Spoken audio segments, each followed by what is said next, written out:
April 17-ന് Hyundai venue ആഗോളതലത്തിൽ അവതരിക്കും. ദക്ഷിണ Korean നിർമ്മാതാക്കളുടെ പുതിയ കോമ്പാക്ട് SUVയെ കുറിച്ച് വാഹന ലോകം ആകാംക്ഷാഭരിതമാണ്. ഔദ്യോഗികമായി അനാവരണം ചെയ്തിട്ടില്ലെങ്കിലും വെന്യൂവിലേക്ക് ഒരു നോക്ക് കണ്ണെറിയാൻ ആരാധകർക്ക് കഴിഞ്ഞു. ശ്രേണിയിൽ മറ്റാർക്കുമില്ലാത്ത ഒട്ടനവധി ആധുനിക സൗകര്യങ്ങൾ പുതിയ ഹ്യുണ്ടായ് SUVയുടെ തിളക്കം കൂട്ടും. ഇന്ത്യയിലെ ആദ്യത്തെ സ്മാർട്ട് കണക്റ്റഡ് SUV എന്നാണ് വെന്യൂവിനെ ഹ്യുണ്ടായ് വിശേഷിപ്പിക്കുന്നത്. മാരുതി ബ്രീസയുമായുള്ള മത്സരത്തിൽ 33ഓളം നവീന ഫീച്ചറുകൾ വെന്യൂവിന് താരപ്പകിട്ടേകും.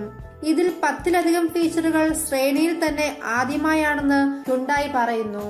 അവതരിക്കാൻ നാളുകൾ മാത്രം ബാക്കി നിൽക്കെ വെന്യൂവിന്റെ ഡിസൈൻ സ്കെച്ചുകൾ ദക്ഷിണ കൊറിയൻ കമ്പനി ഇപ്പോൾ പുറത്തുവിട്ടിരിക്കുകയാണ്. മോഡലിന്റെ മുൻഭാഗവും പിൻഭാഗവും അകത്തളവും ചിത്രങ്ങളിൽ വ്യക്തമായി കാണാം.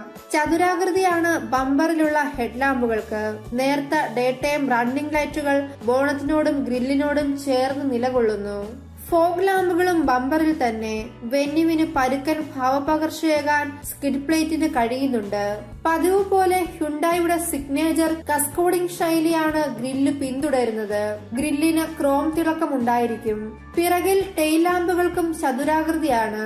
വെടിപ്പാക്കിയ ബമ്പറിൽ സ്കിഡ് പ്ലേറ്റ് കാണാം. മേൽക്കൂരയിൽ ഉത്ഭവിക്കുന്ന സ്പോയിലർ വെന്യൂവിന്റെ ഡിസൈൻ സവിശേഷതയാണ്. ഇരുപാർശ്വങ്ങളിലും നീളുന്ന കട്ടിയേറിയ ക്യാരക്ടർ ലൈൻ SUVയുടെ ആകാരം വരച്ചുകാട്ടും. ഡയമണ്ട് കട്ട് ശൈലിയാണ് അലോയ് വീലുകൾക്ക്. മേൽക്കൂരയിൽ ഉത്ഭവിക്കുന്ന സ്പോയിലർ വെന്യൂവിന്റെ ഡിസൈൻ സവിശേഷതയാണ്. ഇരുപാർശ്വങ്ങളിലും നീളുന്ന കട്ടിയേറിയ ക്യാരക്ടർ ലൈൻ SUVയുടെ ആകാരം വരച്ചുകാട്ടും. ഡയമണ്ട് കട്ട് ശൈലിയാണ് അലോയ് വീലുകൾക്ക്.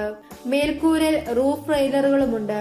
അകത്തളത്തിൽ ഇരട്ട നിറത്തിലായിരിക്കും ഡാഷ്ബോർഡ്. സീറ്റുകളുടെ നിറത്തിലും ഇതേപടി കമ്പനി കൈക്കൊള്ളും. ഡാഷ്ബോർഡിന് ഒത്ത നടുവിൽ ഇടം കണ്ടെത്തിയിട്ടുള്ള വലിയ ടച്ച് സ്ക്രീൻ ഡിസ്പ്ലേ ക്യാബിന്റെ മുഖ്യ ആകർഷണമാവുന്നു. ഡിസ്പ്ലേക്ക് ഇരുവശത്തും AC വെന്റുകൾ കാണാം. ഇൻഫോർടൈൻമെന്റ് ഡിസ്പ്ലേക്ക് താഴെ ഡിസ്പ്ലേയോട് കൂടിയ AC കൺട്രോൾ ബട്ടണുകളും ഒരുങ്ങുന്നുണ്ട്. ഇതുവരെ വെന്യൂവിന്റെ എഞ്ചിൻ വിവരങ്ങൾ ഹ്യുണ്ടായ് പുറത്തുവിട്ടിട്ടില്ല. എന്നാൽ ഗ്രാൻഡ് i10-ലെ 1.2 ലിറ്റർ നാച്ചുറലി ആസ്പിരേറ്റഡ് പെട്രോൾ എഞ്ചിനാണ് SUVയിൽ സാധ്യത കൂടുതൽ. ഒപ്പം വേർണയിലെ 1.4 ലിറ്റർ ടർബോ ഡീസൽ എഞ്ചിനും വെന്യൂവിൽ പ്രതീക്ഷിക്കാം. വെന്യൂവിന്റെ പെർഫോമൻസ് പതിപ്പിനെയും ഹ്യുണ്ടായ് ആവിഷ്കരിച്ചിട്ടുണ്ടെന്നാണ് സൂചന. ഏപ്രിൽ 17-ന് നടക്കുന്ന 2019 ന്യൂയോർക്ക് രാജ്യാന്തര ഓട്ടോ ഷോയിലാണ് പുതിയ വെന്യൂവിനെ ഹ്യുണ്ടായ് അനാവരണം ചെയ്യുക. മെയ് 21-ന് SUV ഇന്ത്യൻ തീരത്തെത്തും.